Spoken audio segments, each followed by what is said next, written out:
So, ito po yung libro. Kung kayo po ay sa National Bookstore, meron din po yan. Na po katulad ng Purpose Driven Life. So, welcome po sa bawat isa. Tayo po ay dadako sa ating mensahe na po. So, ito po, nung nauna nating mensahe ng si Pastor Randy po ang nagmensahe last week, na take up po natin yung part ng foundation for the healthy church. Na po? At na-take up po ni Pastor Randy yung a clear purpose built a moral and a clear purpose reduce a frustration. Na po? So dito naman ngayon, makikita po natin na yung napag-aralan natin last week, makikita mo nga doon na kung malinis nga daw po ang purpose natin, it's not only defines kung anong ginagawa mo.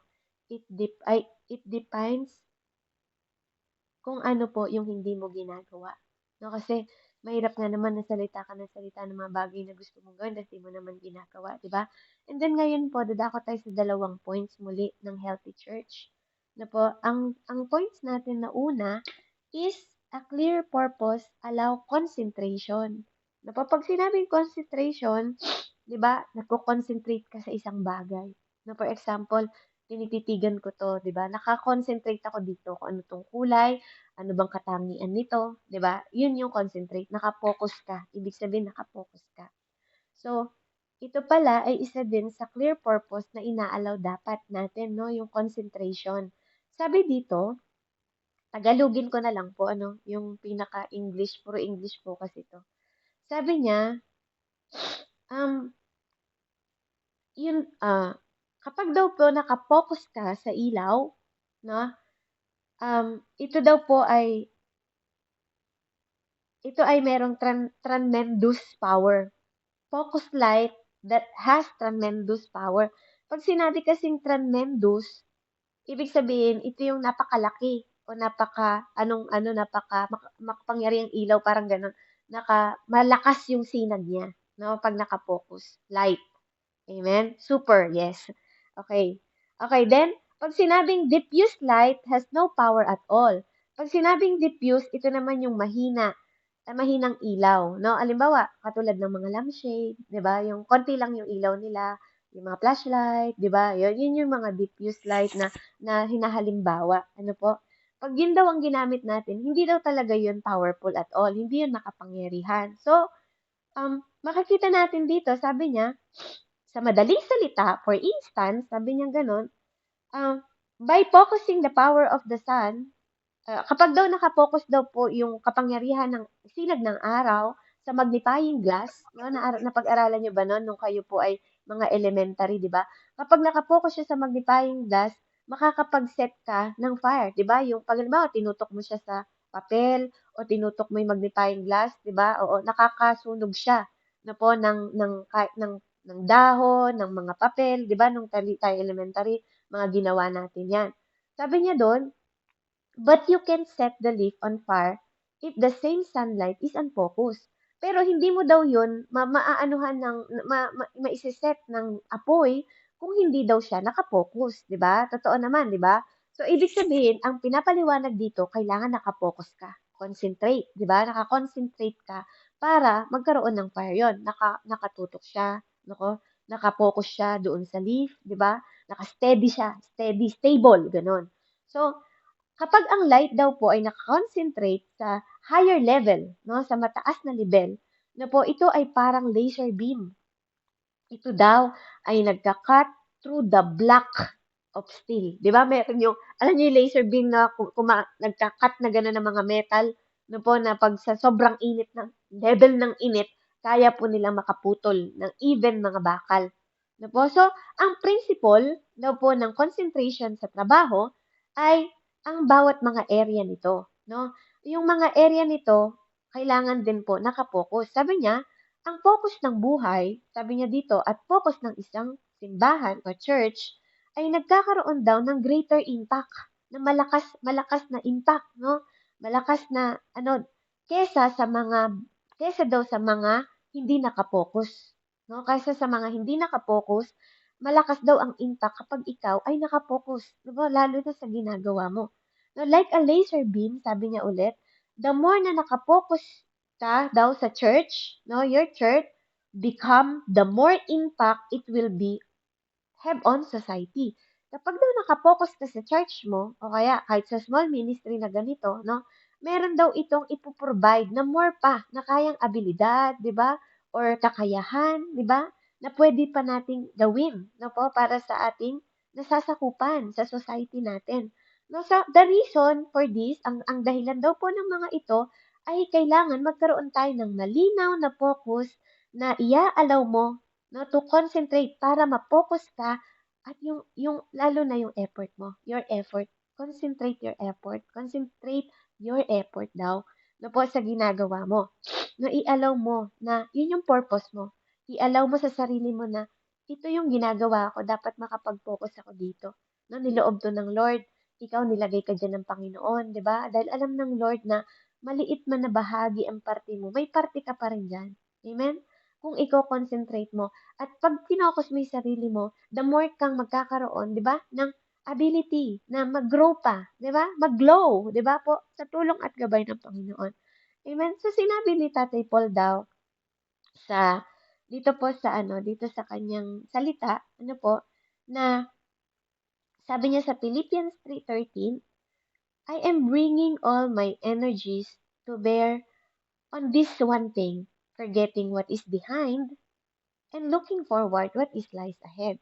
So, basahin po natin sa Tagalog kung ano po yung ibig sabihin mo, no? Sa Tagalog, para mas malinaw po. Sabi niya sa Philippians, ayan, purihin ng Panginoon na wala pala dito.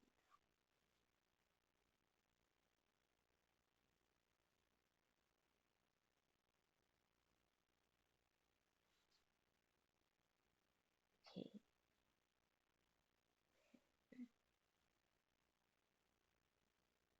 May Philippians 2 verse ano po? Ano po? Philippians 3 po, verse 13. Ayan, ayan, nakita ko na po. Sabi po dito, mga kapatid, hindi ko ipinapalagay na nakamit ko na ito. Ngunit isang bagay ang ginagawa ko. Habang nililimot ko ang nakaraan at sinisikap na marating ang layuning nais kong makamtan. Na po, so, forget the past, no? Forget your old, yung mga past mo, di ba? Kung sino ka dati. Na po, sikapin mo maging tagasunod ng Lord sa mga oras na to. Sikapin mo na magawa mo yung purpose ng Panginoon sa buhay mo. Na po, kasi mahalaga yun. Kaya nga tayo, di ba, sinabi niya sa Corinthians, we are new creation. Bakit mo pa ibabalik yung old? Ayaw nga ni Lord ng old. Di ba, natatandaan niyo yung kwento ni Lazarus nung binuhay siya. Tanggalin mo yung wrap na yan. Ayaw ni Lord ng lumang damit mo. Di ba sabi nga ni Lord, huwag mo suot yung lumang damit mo, yung lumang ikaw. Kung sino ka noon. Kasi, kapatid, ayaw ni Lord yung ikaw noon. Di ba kaya nga tinawag tayong mga born again eh. Bakit tayo tinawag na born again? We are born from above. Kaya kung ibabalik mo yung lumang ikaw, may problema ka, kapatid. Amen? Ayaw na ni Lord yun. Tinatapon niya yung lumang ikaw, maniwala ka. Di ba, yung lumang puso mo, ayaw nga niya yung puso mo kasi mandaraya yun eh. 'Di ba? Kaya 'wag na po natin babalikan yung lumang tayo. Sikapin natin na magawa natin yung purpose ng Lord sa buhay natin. Amen? Kaya sabi dito, one of the common temptation, ang isa daw po na common na tukso, amen, sa atin is yung makita daw natin yung churches natin na nahuhulog. No po, na natatrap daw sa mga oras na to. Na sabi niya, natatrap of majoring in the minors. Pag sinabing majoring in the minors, yung inuuna mo yung bagay na hindi naman mahalaga. Na po, nakikita mo na may problema ang church, pero mas nauuna pa yung mga bagay na hindi naman mahalaga. 'Di ba? Yun daw po yung nangyayari sa mga churches ngayon. Kaya po madalas natatrap at nagpo-fall. Nahuhulog, 'di ba? Nahuhulog ang bawat churches, umuunti ang bawat mga tao, hindi sila lumalago, no? Hindi sila nagsasanga-sanga, 'di po? Hindi sila kasi mas pinopokusan daw ng church ngayon yung mga bagay na hindi naman mahalaga, no? Amen po ba? Tama po ba? Nangyayari po ba sa churches niyan ngayon? Sabi niya, kahit sa small ministry, 'di ba? Pag nakapokus tayo sa hindi naman mahalaga, 'di ba? Na hindi naman 'yun ang pagpokusan natin. Amen? Dapat alam mo yung purpose mo. Sabi niya gano'n, Nagkakaroon daw tayo ng distraction, no, sa mga bagay na mabuti, na po, but less important. Pero hindi naman higit na mahalaga, sabi niya. Yung mga agenda daw, no? Yung mga parada, mga crusade, na hindi naman dapat kailangan ginagawa, di ba? Nag-aaksaya lang tayo ng panahon at purpose. Amen? Tapos yun pong purpose, no? So, sinabi niya dito, they become distracted, nadidistract daw sila by good, sa dapat na tama, but less important, sabi niya, agendas, crusade, and purpose. Totoo naman, di ba? Minsan, di ba, pag nagparada sila, yung mga ibang mananampalataya, pinaparada nila yung kanilang mga Diyos-Diyosan, may gastos yun, di ba? Yung mga tao na, siguro, di ba, yung gagamitin, yung gas, yung di ba po, gagastos yun. Pero ang tanong, nagawa mo ba yung purpose talaga ng Diyos para sa'yo? Di ba, sa paglalakad mo ng gano'n, nagawa mo ba yung purpose ng Lord? Amen? Kapag dumadating yung mga panahon na, alam mo yung mahal na araw, di ba? Yung mahal na araw, sinasaktan mo pa yung sarili mo. Kailangan mo pa talagang saktan yung sarili mo. Kailangan mo pa ba talagang ipako sa krus? Di ba? Kapag ba pinako ka sa krus, may nabubuhay ka pa ba? May napapatawad ka bang mga tao? May nalilinis ba yung dugo mo? Amen? Napo, wala nang alay. Sabi nga na natutubos pa. Wala nang alay na hihiga pa ulit sa'yo na maglilinis at magpapakalinis sa'yo, no? Na magpapatawad ng kasalanan mo. Kasi He is the Lamb, di ba? Jesus is the Lamb. Hindi na natin kailangan sundan pa yung mga tradisyon at mga ginagawa ng mga tao, di ba? Ngayon, sa panahon natin. No, pero kasi sa ganong ginagawa nila, imbis na nag-e-evangelist sila, ang sabi ng Lord, go and make disciple. Baptize them in the name of the Father, the Son, and the Holy Spirit. That is a command. It is a command. Go, sabi niya sa Acts, di ba? Di ba binigyan ko kayo ng kapangyarihan? Sabi niya, humayo kayo. Di ba? Iligtas niyo yung mga kaluluwa. Agawin ninyo. Agawin ninyo sa mga, di ba, yung mga narurumihan ng damit. Agawin ninyo sila. Di ba? Yun yung pinaka-purpose natin bilang mananampalataya kung bakit tayo kumilala, kung bakit natin sinasabi that Jesus is a Christ. Di ba? Jesus is Christ and Jesus is our Savior and Lord. Kasi may purpose tayo, hindi para sa mga bagay na hindi naman talagang mahalaga na tinututukan. Na po sabi niya, the energy of the church is diffused and dissipated and the power is lost. So pag sinabing diffused, di ba, mahinang ilaw nga, humihina yung light natin at mapagwaldas or mabisyo. Yun yung dissipated, no? Yung hindi naman mahalaga, kailangan pang laanan ng pera, hindi naman mahalaga. Di ba? Mga bagay na hindi naman mahalaga. Oras mo, panahon mo, nasayang. Pero hindi mo naman totoong nagawa yung purpose mo. Alam mo yun, yung bisyo lang, extra lang siya. Pero hindi naman siya main agenda. Yun yung sinasabi na kaya marami daw na-failed na church.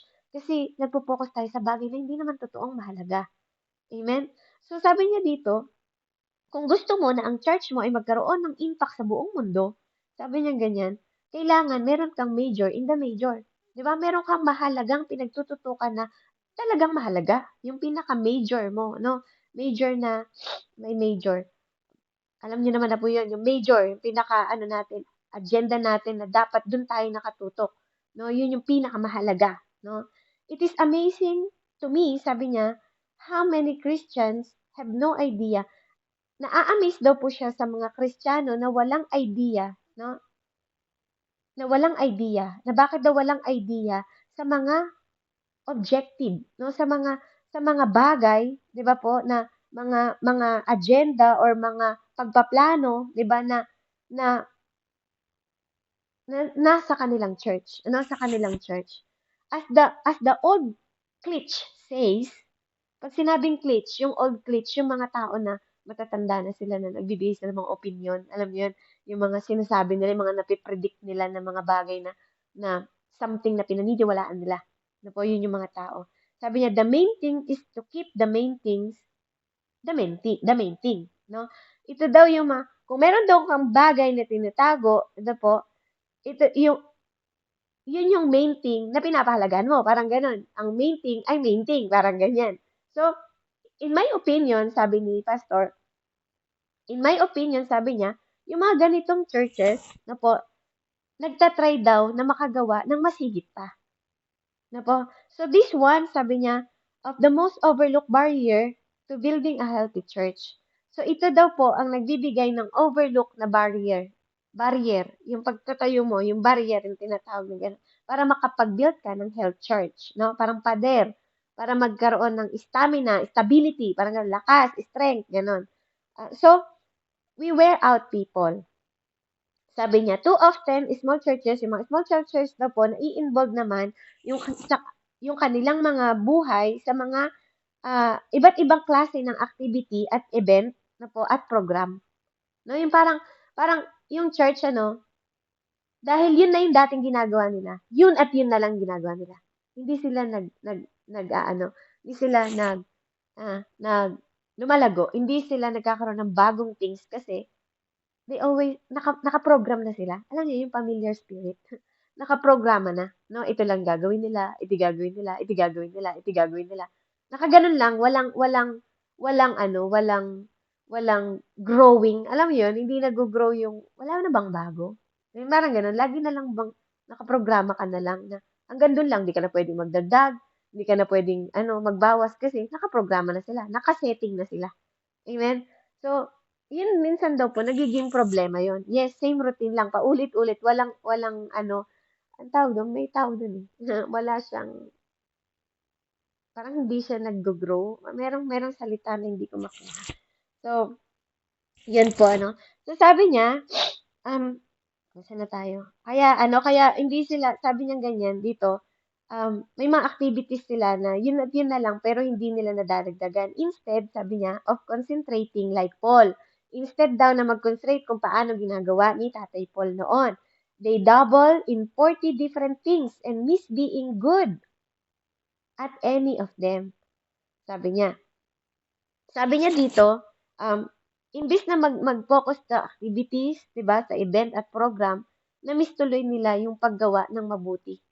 Na yung gumawa ka ng mabuti para sa kapwa mo na dapat nangyari sa loob ng church. Na nakikita sa buhay mo inside and out, hindi yung pakitang tao lang. Na dahil may mga bagay na nagaganap na activities or na maging bold tayo. Sabi niya, yung mga old church daw, no, get the true worst is become. No? Kung sino daw yung mga old church, sila daw yung talagang nakikilala mo na talagang merong pagbabago. No? Kasi, sa pagtanda nila na tumatanda sila, talagang hindi sila umaalis ng church, hindi sila lumalabas, Kaya makikita mo doon, sabi niya dito, program and event continue to added to the agenda without even cutting out anything out, no? Yung mga programa patuloy na nako-continue yung same routine na patuloy na yun na lang paulit-ulit yung ginagawa nila, no? Yun na lang po, no? Hindi na nakaka-cutting out. Wala nang nag-grow, wala nang nag-ano kasi andun na lang sila sa tradisyon, nakasanayan, 'di ba? Yung mga ganung bagay na routine nila, yun at yun na lang. Remember, sabi niya dito, tandaan ninyo to. No program is meant to last forever. Walang daw programa na nagtatapos ng last na nagpo-forever habang buhay, no? Kaya tandaan po natin, no, kapag programa lang yung buhay mo, 'di ba? Hindi ka pwedeng gano'n na lang. Parang kumakain, natutulog, magtatrabaho. Kumakain, natutulog, magtatrabaho. Yun yun ang routine mo. Asan yung growing mo do'n? Wala, 'di ba? Kasi you are in the same place, no? You're in the same place. So, sabi dito, ang maganda daw na question to keep in mind when dealing with the program in the church is, ito daw yung magandang question. Would we begin this today if we were not already doing it? So, sabi niya, kailangan ba nating unahin itong ngayong araw na 'to, 'di ba? Kung hindi naman natin ito ginagawa, 'di ba? Kailangan mo ba 'tong gawin, itong bagay na 'to kung hindi mo naman talaga 'to ginagawa, 'di ba? So, yun po yung maganda daw na tanong, no? Sabi niya, a bloated church, pag sinabing bloated, lumulobo, bloated, 'di ba? Yung bote, lumulobo, ganyan. Bloated na tiyan, malaki. Ganyan, bloated, iyan, tiyan ko, bloated. May a bloated church calendar diffuse the energy of your church, no? Kapag daw masyadong bloated na yung church mo, calendar mo, no, calendar, sabi niya, diffuse the energy of the church. Nanghihina daw po, humihina dito yung yung lakas ng church. It is essential to health. Mahalaga daw po na magkaroon ng malusog, 'di ba, at masiglang church, sabi niya. Um, that that you periodically clean house.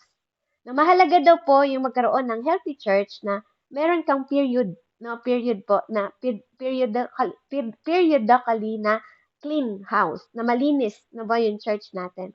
Abandon program, pag daw po iniwan mo yung mga programa na nakasanayan mo, na po, na hindi mo naman nagagawa, outlive their purpose, na hindi mo nagagawa yung purpose ng buhay mo, na po, para ka daw, ano yung tawag dito?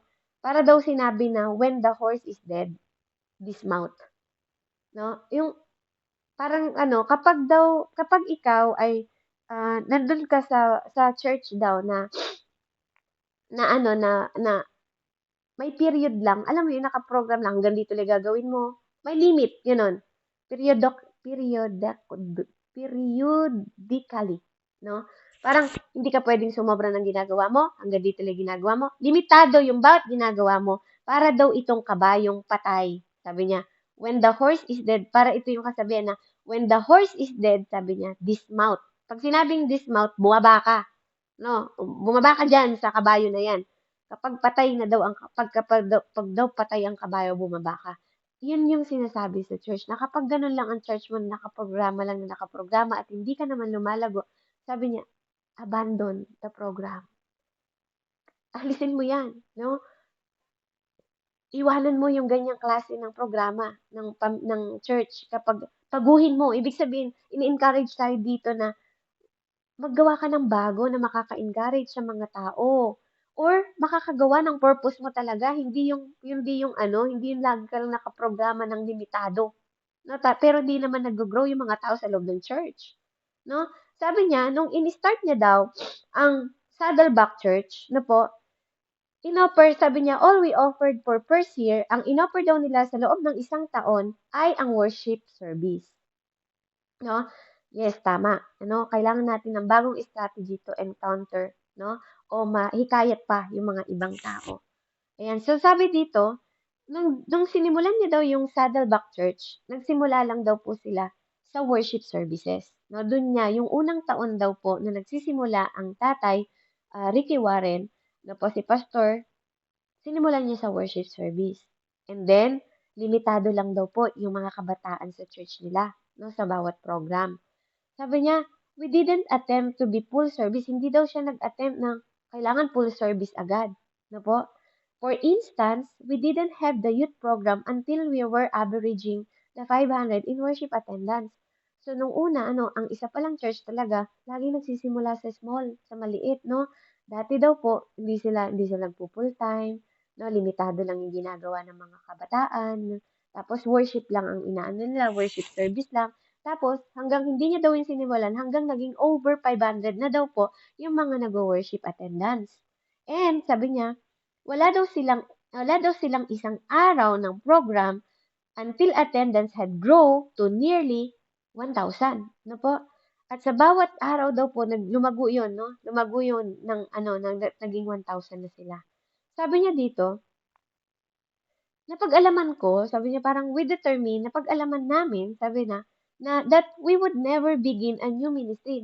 Hindi sila nagkakaroon ng beginning ministry without first having someone to lead it. No? So, mahalaga pala yung leader. Amen?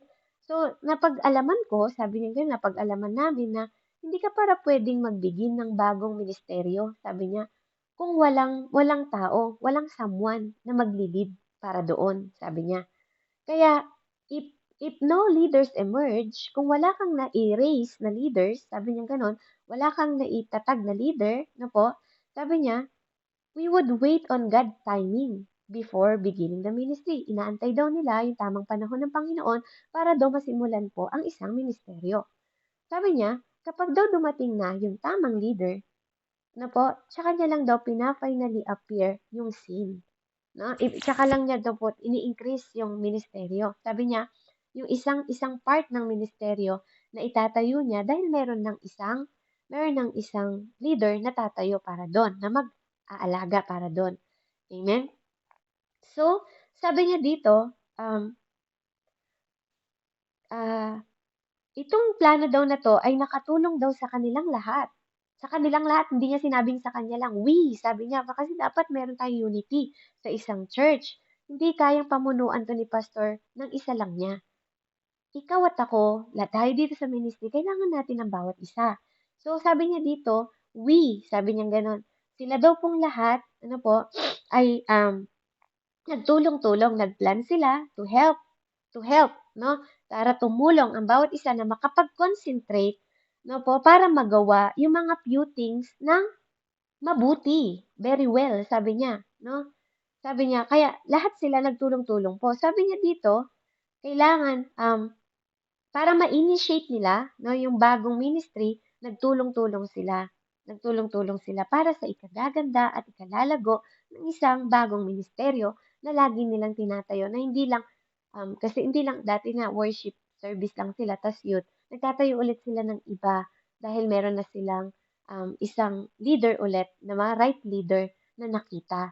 Kasi po ang pagiging leader hindi ka naman talaga basta bagong pasok mo lang sa church gagawin ka ng leader, gano'n din sa ministry, gano'n din sa pagdi-disciple. Ano po, hindi lahat ng leader na nakikita niyo nilagay lang 'yan at pinalaga diyaan, hindi po. Nananampalataya ako 'no, bawat mga pastor natin binibigyan 'yan ng discernment ng Panginoon na karapat-dapat ba 'tong tao na 'to na ilagay diyaan, 'di ba, dapat ba siya? Even ang Lord, 'di ba? Even ang Lord po, pumili siya, 'no? Even ang Lord, pumili siya ng 12. Amen? Na po, hindi lahat ng tao, ano po, hindi ako talaga naniniwala na sabi, you are the leader. No, hindi lahat leader. Hindi pwedeng lahat maging leader. Na po, hindi lahat pinagkalooban na maging leader. Amen? Kasi kung lahat, sabi ko nga, kung lahat tayo pinagkalooban na maging leader, 'di ba, ng Panginoon, bakit noong panahon ni Lord, 'di ba, hindi niya naman ginawang leader lahat. Yung 12 lang ang pinili niya, may isa pang reject. Amen? 'Di ba? Hindi lahat. Hindi lahat po talagang puwedeng maging leader. So, hindi natin puwedeng gawing lahat leader, 'no? Kasi 'pag lahat ginawa mo leader, sino na yung sasakupin mo? Sino na po yung magiging disciple mo, 'di ba? Kung lahat nalalagay natin sa pagiging leadership. Amen? Puwedeng maging part sila ng bahagi na sila yung tinawag ng Panginoon para sa kanilang pamilya, 'no po, para mag-lead, 'no po? Pero hindi lahat pinanganak para maging leader. Amen? Kaya nga may mga tauhan, 'di ba, yung mga may king, may pinipiling king, hindi lahat puwedeng maging king. Amen? Hindi lahat puwedeng maging manager, hindi puwedeng lahat maging assistant manager, hindi lahat puwedeng maging secretary. May kanya-kanya po tayong kaloob na ability ng bawat isa. Amen? So, ano man ang bagay na pinagkatiwala sa inyo, ano po, make a strategy na mag-grow ka pa, 'no, na hindi ka lang naka-stuck sa programang ito lang kaya kong gawin, hindi. Ano po, mag-ano ka rin, mag-grow, 'no, magkaroon ka rin ng maging malabong ka, maging malago. Amen? Dahil sa perfect timing ni Lord, 'no po, siya din ang mismong bibigay sa'yo ng wisdom, ng understanding, ng knowledge na pwede mong i-advise, 'no, pwede mong sabihin or your opinion, 'di ba? Mahalaga 'yon kasi ang bawat isa sa atin, we are body of the Christ, na nagtutulungan tayo. Sabi nga na, 'di ba, hindi puwedeng sabihin ng kamay na siya lang mahalaga, hindi puwedeng sabihin ng mata na siya lang kailangan, hindi gano'n. Lahat po tayo mahalaga, 'no po? Kahit nga puwet, sabi nga 'no, kahit puwet, 'no? Amen. So dito, makikita natin, kailangan daw po, ano, makita natin, sabi niya, only after we got the ministry, pagkatapos daw nila nagawa yung mga ministry, inaccept nila yung mga level of performance na nagka-consider po according sa one another. No? Yung mga performance po na adding another one. No po, sabi niya. Kaya, sabi niya dito, kailangan nandun yung acceptable level. Amen? Sa mga tinalaga po na leaders, no, mga disciple, ganyan, ito po yung sinasabi ko kahapon, kailangan may acceptance ka. No? Kasi hindi lahat alam mo. Iko-correct at kiko-correct ka. May mga bagay na babaguhin ka kasi yung leaders mo, bago naging leaders yan, tinuwid yan ni pastor, tinuwid yan ni spiritual mother niya, tinuwid yan ni spiritual tatay niya. No? May mga pagkakamali yan. We all make mistake, but it doesn't matter. No po, na pag nakagawa ka, you've just left. No? O, left na lang ako, alis na lang ako, hindi ako karapat dapat pala dyan. Ay na, ganito. Alam niyo yun, yung parang pag kino-correct ka, feeling mo ang solusyon, umalis ka lagi. Hindi po gano'n ang mind ng followers ng God. 'Di ba? Bakit nung ni-rebuke ba si Peter, umalis siya agad? Hindi. 'Di ba sumunod pa rin siya kay God. Na po, sa bawat araw na paggising mo, lagi mong iisipin na po, kahit saan ka pumasok, sa ministry man, no, sa leadership man, sa member man, na sa mga ginagawa mo, sa pag-awit, lagi mong isipin na isang bagay lang gagawin mo sa araw na to. Na po, na pinakamahalagang purpose mo is to follow Jesus.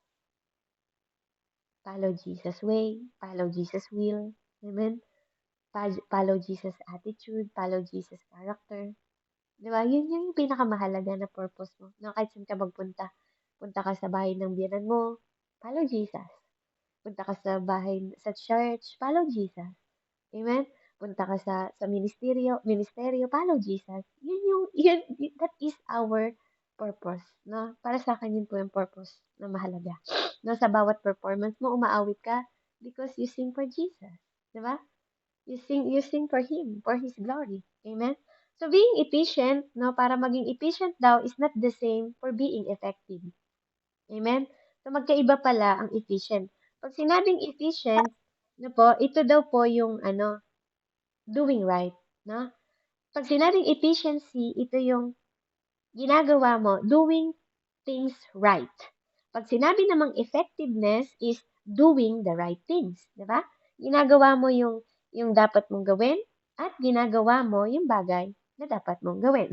Ayun, parang nakakalito pero magkaiba sila, no? Pag sinabing efficiency, ito yung kakayahan mo. Para hindi kayo malito. Sa Tagalog, efficient ka na gawin to, di ba? Ito yung sanay ka na gawin to. Ayun, sanay, di ba? Kaya may kakayahan ka na gawin to. No, yun yun. Yun yung ano, yun yung sanay ka na gawin yung kakayahan na yun. Sa part na yun, ikaw yung sanay. Mabuti ka, magaling ka sa gawain na yun. Pag sinabing effective naman, pag sinabing effective ka, ikaw naman yung mabisa ka, di ba? Effective ka, mabunga ka. Yung kapag nagsasalita ka, effective yung mga sinasabi mo sa kanila, sinusunod ka nila, di ba? Meron kang effectiveness, di ba? Effective Christian, no? Hindi ka lang may kakayahan, epektibo ka pa, di ba? Hindi lang ano, kumbaga hindi lang knowledge, may power ka. Parang gano'n. Yun, yes, nako-convince mo yung iba, 'di ba? Yung may part ka na, halimbawa, may mga tao din na ganito, may part siya na sa youth effective siya, pero sa mga elder hindi, 'di ba? Meron naman na mga tao na may kakayahan siya, epektibo siya sa mga kabataan, ay sa mga matatanda. Pero pag dinala mo siya sa bata, hindi niya kaya. Amen? Kaya nga kung makikita niyo, 'di ba? Ang Lord matalino siya. Sabi ng Lord, binigyan niya tayo ng iba't ibang kaloob. May evangelist, no? Subukan mo ilagay yung evangelist. Sabi niya, 'di ba? May evangelist, may teacher, may nagtuturo, may pastor, 'di ba? May pastor nagli-lead sa church lang. Pero sometimes may mga pastor na hindi kinalooban na maging evangelist. 'Di ba? Yun yung sinasabi ko. Kailangan may efficiency ka and effective, no? Magkaiba daw po 'yun, no? Kaya kaya sabi niya dito, maraming mga churches na efficient, no? May kakayahan. Sabi niya, pero they are well organized and maintain full slate of program. Sabi niya, maraming mga churches na may kakayahanan daw po na maging organized yung kanilang at magkaroon ng full program. No, may kakayahan sila na magkaroon ng maraming programa, maraming agenda, 'di ba? Na full organized, nakasaayos sila, no? Pero sabi niya, sabi niya gano'n, may but doon. Pero hindi naman masama maging organized. Hindi naman masama na may kakayahan tayo na gawin yung mga programa o kayang gastusan ng church. But, sabi niya ganon, while they generated a lot of activities, there is little productivity. Di ba?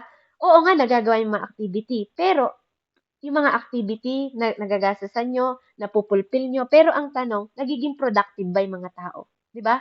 Nagiging totoo ba na yung productivity nila, lumalago ba sila in the way na si Lord ang nagaano sa kanila? Di ba? Kasi minsan, pag party-party, tingnan mo sa church po, pag party, maraming pumupunta. Pero sabihin mo na pumunta sa gawain, hindi sila pupunta. Amen? Kaya mahalaga po, no, mahalaga yung lumalago sila na productive. No po? So, energy. So, pag ganito daw yung nangyayari, yung lakas natin nawa-waste lang nang wala namang kabuluhan. Nasasayang lang daw po. So, it is like a rearranging deck chair. No? Para ka lang daw ng tinitiklop mo yung chair, tapos binabalik mo ulit. Tinitiklop mo ulit chair, binabalik mo ulit. Yung ganun lang siyang nangyayari. Ano lang siya, nakaprograma. No po? So, sabi niya nga dito, Titanic, sabi niya dito, Titanic, um, everything may look nice and organized. Yung Titanic daw po, yung barko, no? Kaya yung Titanic daw, nakikita mo na maganda, yung barkong Titanic at organized. But, it doesn't matter because the ship is still sinking. Amen? Hindi mahalaga kung gaano kaganda, 'di ba, yung ginagawa mong programa sa ministeryo, sa churches, no? Katulad daw, inahalimbawa niya sa Titanic, 'di ba? Pag tiningnan mo nga na may Titanic, ang ganda, 'di ba? Ang ganda-ganda, na-build siya ng ano na parang di siya lulubog, pero lumubog pa rin siya.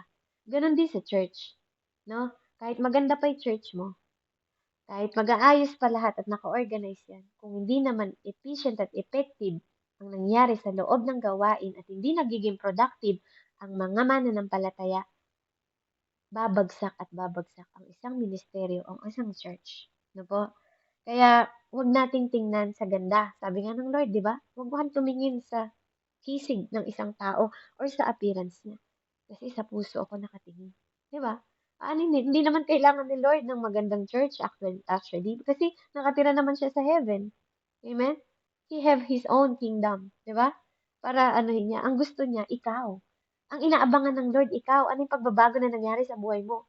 No, nung pumapasok ka sa church, anak, nagmanifest ba yung goodness? Di ba? Lumalabas ba yung goodness inside and out? Nagkakaroon ka ba ng transformation? Yun yung pinakamahalaga sa Lord. Are you following me? Are you following my will? Are you following my word? Di ba? Kasi kahit gaano pa karaming alam mong word, anak, kung hindi ka naman nababago at natatransform, lahat yan, ikaw babagsak ka pa rin. Babagsak at babagsak ka pa rin sa temptation. Amen? Kaya it's not about how you organize. Yes, God is a God of ordain. No, organized God siya. Nag-ordain siya. No po? Nag-anoint siya. Pero kailangan mong sikapin na makasunod, hindi sa programa, hindi sa mga activity lang. Hindi active ka lang sa mga programa, mga party, mga ano ng church, kundi dapat mas active ka na followers ka. Na totoo kang sumusunod at nagagawa may purpose ng Panginoon. Ayun yung pinakamahalaga na feeling ko sinasabi na makapag-concentrate ka doon. So God wants the churches to be effective, no? Maging gusto ng Diyos na maging mabunga ka. Yun nga po yung sinabi ko. So, those few churches that really effective concentrate on their purpose. Amen? So, sa mga churches daw na nagiging epektibo, kasi daw nakatutok sila sa purpose ng buhay nila. Amen? Hindi yung nakapasok ka nga sa organized na magandang simbahan, wala ka namang ginawa, kundi tumingin ng tumingin sa kapwa mo, tumingin ka ng tumingin sa paligid mo, imbis na nakatutok at nakapokus ka sa bakit ka ba nag-church? Amen? Para ba tingnan yung mga tao sa paligid mo. Bakit ka ba pumasok sa church, no? Pag nakita mo yung tsismosa mong kapitbahay, 'di ba? Sabi mo pa sa katabi mo, bakit nandito tong tsismosa na to? 'Di ba? Yung gano'n. Eh, ang ano-ano naman niya. Hindi dapat, ano po, hindi dapat gano'n. Kailangan natin tanggapin yung mga tao sa paligid natin. Masama man yung ugali nila o hindi man sila mabuti, 'di ba? Lagi nating iisipin pag pumapasok sila sa ministeryo natin na pinagkaloob ng Panginoon sa atin, pag pumapasok sila sa church ninyo, ano man ang pag-uugali nila, mamamatay tao man sila, 'di ba? O ano man magnanakaw sila o tsismosa sila, ano man 'yun, lagi mong iisipin sa isip mo na nasa tamang lugar sila. 'Di ba? Mabuti nga nagcha-church sila eh, 'di ba? Kasi kahit papaano, nandun pa rin yung willingness nila na makarinig ng salita, no? Na kahit papaano, maituwid siya ng Panginoon at maging yung word ni Lord ang magbago sa kanya. Ang tumimo sa tenga niya na kahit hindi sabihin ng kapitbahay niya, pag narinig niya, di ba?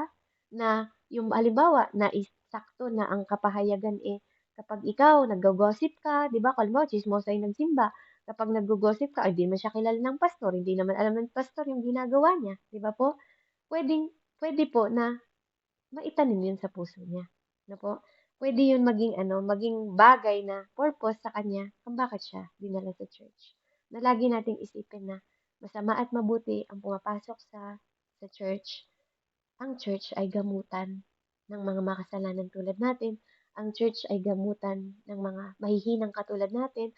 Ang ministeryo natin, paggawain niya ng Panginoon, yaan, kaya tayo nandito kasi lahat tayo imperfect. Kaya tayo nandito, lahat tayo, hindi naman mabuti sa harap ng Diyos. Nagiging righteous lang tayo, biyaya at habag lang ng Diyos. No? Kasi kung piling mo yung righteousness mo nakapagliligtas sa'yo, nagkakamali ka. You are saved because of the righteousness of Jesus Christ itself. Because it is the grace. Because it's only by grace. Ano po? Hindi dahil nangalo niya siya, bawal na ba siyang pumasok sa ministry? 'Di ba? Hindi ba dahil ano, 'di ba mas maganda pa rin na nakikita natin sila dito, naririnig pa rin nila yung salita kasi baka sakali maagaw natin sila sa ginagawa nila. Makapagpaalala man lang sa kanila, no, na ito yung dapat na ginagawa mo, ito dapat yung pinakikinggan mo, na imbes na, 'di ba, na nawawasak yung pamilya mo, nandito ka para pakinggan yung salita ng Diyos, yung purpose niya sa'yo, para maging isa kang effective Christian, para hindi tayo mapulaan ng ibang tao kasi alam ng mga tao na hindi lang tayo nakakonsentrate sa pagpapalago ng isang church at ministeryo. Nakakonsentrate ka rin na po sa purpose mo na mapalago yung sarili mo sa harapan ng Diyos. Yun yung pinakamahalaga. Yun yung pinaka-importante na dapat pina-priority po natin na po at nagiging concentrate natin. Nako-concentrate natin yung buhay natin na ma-review yung sarili natin sa harap ng salamin na nakikita natin pagkakamali ng iba, na evaluate din natin. I-evaluate din natin yung sarili natin sa harapan ng Panginoon at humingi tayo ng tawad. No? Humingi tayo ng tawad. Ano man ang nasabi natin sa ibang tao, ano man yung nagawa nila sa atin, no po, patawarin na lang natin sila. Kasi yun yung gusto ng Lord sa'yo eh. Kaya ka laging nandito, kaya laging gusto ng Lord na marinig mo yung salita niya, di ba? Kasi gusto ni Lord, hindi ka lang nakakonsentrate, nakapokus ka sa Kanya. Kaya sabi ni Lord, focus to Jesus. Di ba? Sabi niya sa Hebreo, ano man yung nangyari sa'yo, even nagsisink ka na, even lumulubog ka na sa tubig, even lumulubog ka na sa problema, lumulubog ka na sa pagsubok, lumulubog ka na sa inis mo sa ibang tao, lumulubog ka na sa mga utang, 'di ba po? Sabi ni Lord, focus to me kasi nung nakapokus si Peter kay God, nung naglalakad siya sa tubig, dumadating talaga sa tao na manghihina ka. Dumadating sa tao na mawawalan ka ng lakas. Dumadating sa tao na hihina yung pananampalataya mo. Hindi dahil mahina ka, kundi dahil sa nangyayari, parang nawawalan ka ng pag-asa. Pero tatandaan mo, no, sa lahat ng bagay na nangyayari sa'yo ngayon, ano man yung pinagdadaanan mo, financial man yan, battle man ng health yan, battle man sa ibang tao yan, battle man sa leadership yan, battle sa buhay at pagsubok sa hanap buhay sa business, di ba? Kasi ang business bumabagsak, umaangat, no? Si Jesus, nung nagsik si Peter, inabot pa rin niya yung kamay ni Peter. Nung sinabi ni Peter na, Lord, help me. Tinulungan pa rin siya ni God. Inabot pa rin ni God yung kamay niya. Inangat niya si Peter. Kasi apart from the Lord, we are nothing.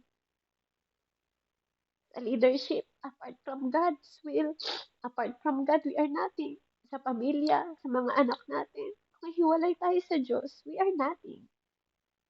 Diba?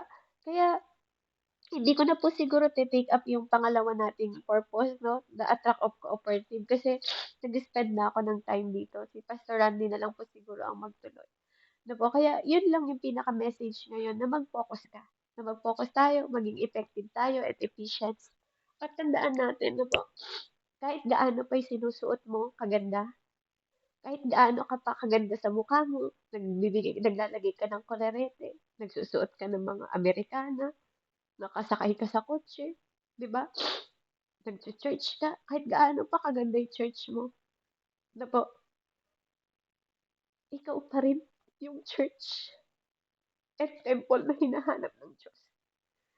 Ikaw pa rin, ikaw at ako, yung church na gusto ni Lord na i-pour niya yung grace niya, yung mercy niya, para makita niya yung talent na binigay niya sa'yo, yung ability na binigay niya sa'yo, yung kakayahan na binigay niya sa'yo na hindi aksidente kahit nasaan kang lugar ngayon, kahit saan nakatungtong yung paa mo, kahit ano man ang pagsubok mo na nararanasan ngayon, hindi yan aksidente, kapatid. Nilagay ka ng Lord diyan para harapin mo yung battle na yan. Hindi aksidente asawa mo. Hindi aksidente na naging anak mo yan. Hindi aksidente, 'di ba, na magkakapatid tayo kay Kristo. Hindi aksidente na nandito tayo sa isang gawain. Isa lang ang gusto ni Lord. At laging ganun yung dapat hinahangad natin sa bawat araw. Na lagi mong maparangalan yung Diyos mo na siyang nagligtas sa'yo. Lagi mong maparangalan yung Diyos mo na po, at maluwalhati mo yung pangalan niya sa buhay mo at laging pagharian yung buhay mo ng Diyos na kinikilala mo. At lagi niyang makita yung bagong ikaw, hindi yung lumang ikaw. You are new creation. You are beloved. Beloved, no? Mahal na mahal ka ng Diyos. Kung akala mo, kung akala mo ito na yung huli, 'di ba? Yung parang lumog ka na, wala. May Diyos pa na nag-aantay sa iyo, na inaantay ka niya, no? Lumapit sa kanya. Na kahit gaano ka kalubog, kahit ano pa yung ano po, nasa kumunoy ka man ngayon, I am God, sabi niya. I am God, 'di ba? Hindi mo lang ako basta Diyos, I am your Savior. Amen? Kaya sa purpose na 'to 'no, na magko-concentrate ka at magfo-focus ka, lagi mong i-focus yung bawat araw mo na you follow Jesus. Sa lahat na aspeto na ginagawa mo, you follow Jesus. Na po, hindi ka, yes, may mga leader tayo, na po, tingnan niyo rin, 'no, tingnan niyo rin yung mga sinasabi nila, tingnan niyo rin yung mga ginagawa nila, 'no? Tingnan niyo rin yung mga sinasambit niyo sa kanila, na ito din ba yung ginagawa ng Lord, 'di ba? Ito ba, nakikita ko ba sa kanya, 'di ba? At kung hindi, ikaw na lang ang gumawa, hindi na para sirain or manira pa tayo ng ibang tao. Just do your best sa harap ng Diyos kasi ikaw yung tinitingnan niya. Yung paglago mo ang tinitingnan niya, 'di ba? Yung cultivation na ginagawa niya sa'yo, yun yung tinitingnan ng Panginoon sa'yo. Kasi sa harapan ng Panginoon, hindi ka haharap na kasama yung leader mo. Hindi ka harap na kasama si pastor. Sabi ng Panginoon, ang isang tao mananagot sa lahat ng bagay na walang kabuluhan na nilabas ng kanyang bibig sa harapan ko. Sa harap ng Diyos, magsasabit tayong lahat. Lahat ng ginawa natin, sinalita natin, kinilos natin, lahat po yan isasabit natin sa Panginoon. Ikaw at ako sa harapan ng Diyos. Kaya ikaw at ako ngayon, tinitingnan din ng Lord yung paglago mo. Kaya mag-concentrate po tayo, no, sa pinapagawa sa atin ng Panginoon. Hindi lang basta tayo nag-church, di ba? Tingnan natin yung purpose natin kung totoo bang nagagawa natin. Ano po, hindi yung programa lang. No, katulad sa ministry po, pag may maganda kayong mga suggestion, di ba? Suggest nyo. Katulad yan, ano po tayo ng kabataan, ano po, sa bukas, may mga kabataan po. Ayain natin mga anak natin na mag-join. Sa ating mga magulang, ano po natin, yung mga kabataan, yung mga anak natin, na mag-join sila sa gawain. Suportahan natin yung mga kapatid natin, ano po? Kasi sa atin magsisimula. Ano po?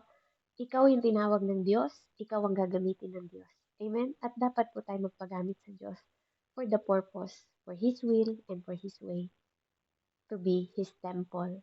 Ano po? Na banal, kapuri-puri, kasiyasiya sa harapan ng Panginoong Diyos. Purihin po ang Lord, let's pray. Heavenly Father, we praise you, Ama. We magnify your name. We thank you, Father God, sa mensahe ngayong araw na to on how to concentrate, Panginoon, na purpose mo sa bawat isa sa amin, hindi lang po sa church namin, Panginoon, sa totoong templo at church na pinagkaloob mo sa amin ang aming mga sarili, na ihain naming banal lagi sa harapan mo. Maraming salamat po, O Diyos, sa wisdom, knowledge, and understanding, Panginoon, na pinagkakaloob mo sa araw-araw at sa bawat oras. Tunay nga, Panginoon, na mabuti kang Diyos at mabuti kang Ama sa langit, na kung ano man ang hingin namin sa iyo, Panginoon, patuloy mo ipagkakaloob sa amin, Ama, ng buong pagmamahal, buong awa, at buong kagandahang loob mo, Panginoon, na saan man kami lumubog, Panginoon, nandyan pa rin ang kamay mo, na aabot sa amin at iaahon kami at ililigtas kami. Dahil hindi ka lang namin Diyos, ikaw ay tagapagligtas din namin, na dapat namin sinusunod. Panginoon, pinasasalamatan, sinasamba, pinupuri. Salamat din po, Ama, na sa bawat pagkakamali namin, lagi namin nakakita at nakikita na ang kamay mo na pinako sa krus ng Kalbaryo ay handang laging yumakap sa amin, even sa aming mga karumihan. Salamat sa pagbabago mo sa buhay namin. Salamat sa kabutihan mo, Panginoon. Salamat sa lahat ng pighati at pagdurusa na nararanasan namin dahil alam namin, Panginoon, na hindi mo kami pababayaan. Maraming salamat po, Panginoon, sa lahat ng kalakasan na alam namin hindi galing sa amin. Sa bawat kahinaan namin, ikaw ang nagiging kalakasan namin. Sa bawat pagsubok namin, ikaw ang nagiging hero namin. Sa bawat Panginoon na kasalanan namin, ikaw po yung nagpo-forgive sa amin. Salamat po, Panginoon. Salamat po sa kapangyarihan mo. Salamat sa pagpapatawan mo. Salamat sa pagiging ama mo. Salamat sa lahat ng biyaya at grasya mo, Panginoon. Patuloy mo kaming baguhin ang puso namin. Patuloy kaming magkaisa at magtulong-tulong sa bawat gawain na itinalaga mo sa bawat isa sa amin na makapag-focus kami sa iyo lang at hindi sa tao, Panginoon. Maraming salamat po, Ama, sa dahilan kung bakit kami nagsusumikap na masunod ka. Dahil karapat-dapat ka, Panginoon. Even hindi kami karapat-dapat, Lord. Pinili mo kaming iligtas. Pinili mo kami na mahalin. Pinili mo kami na patawarin, Panginoon. Kaya salamat po at hayaan mo, Ama, na sikapin namin lagi sa bawat araw na makapalo kami at maging lampara ang iyong mga salita at maging ilaw namin para makita namin, Panginoon, yung higit na greatest light, Panginoon, na dapat namin katagpuin hanggang sa huling sandali ng pagbabalik mo. Madatnan mo kami laging tapat sa harapan mo, Panginoon.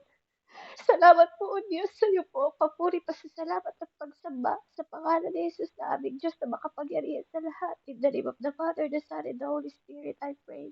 Amen and amen. Glory to God po and God bless po.